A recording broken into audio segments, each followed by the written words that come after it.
Not much was known about Oliver Anthony before his hit Rich Men North of Richmond skyrocketed to the top of the iTunes chart and brought him national fame. But Oliver just dropped all kinds of personal information in his latest Facebook post, and there were several surprises in that post that you'll be interested in.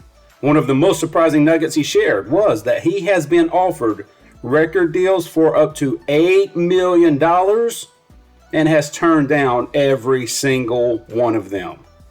This is what Oliver says in his post. It's been difficult as I browse through the 50,000 plus messages and emails I've received in the last week. The stories that have been shared paint a brutally honest picture. Suicide, addiction, unemployment, anxiety and depression, hopelessness, and the list goes on. I'm sitting in such a weird place in my life right now. I never wanted to be a full-time musician, much less sit at the top of the iTunes charts. Draven from Radio VW and I filmed these tunes on my land with the hope that it may hit 300,000 views. I still don't quite believe what has went on since we uploaded that. It's just strange to me. People in the music industry give me blank stares when I brush off $8 million offers. I don't want 6 tour buses, 15 tractor trailers, and a jet. I don't want to play stadium shows. I don't want to be in the spotlight. I wrote the music I wrote because I was suffering with mental health and depression.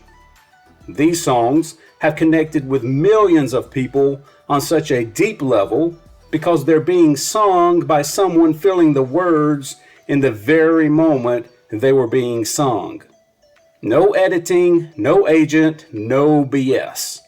Just some idiot and his guitar. The style of music that we should have never gotten away from in the first place. And here's a little bit more about Oliver and his background that he shares. Turns out his name isn't really Oliver Anthony. That's his granddad's name. Now here's the story behind that. My legal name is Christopher Anthony Lunsford. My grandfather was Oliver Anthony, and Oliver Anthony music is a dedication not only to him, but 1930s Appalachia, where he was born and raised. Dirt floors, 7 kids, hard times. At this point, I'll gladly go by Oliver because everyone knows me as such. But my friends and family still call me Chris. You can decide for yourself. Either is fine. And he goes on to share more about him and his personal struggles. He says, "There's nothing special about me. I'm not a good musician. I'm not a very good person. I've spent the last 5 years struggling with mental health and using alcohol to drown it. I am sad to see the world in the state it's in, with everyone fighting with each other. I have spent many nights feeling hopeless that the greatest country on earth is quickly fading away."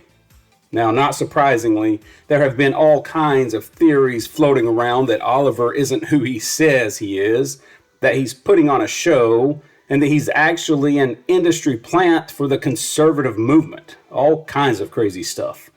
But it might just be that Oliver Anthony really is just a mill worker from North Carolina who sings, plays, and writes songs just to make it through life. And he just happened to write a song that resonates with millions of people in this country of ours. And that's where country music started.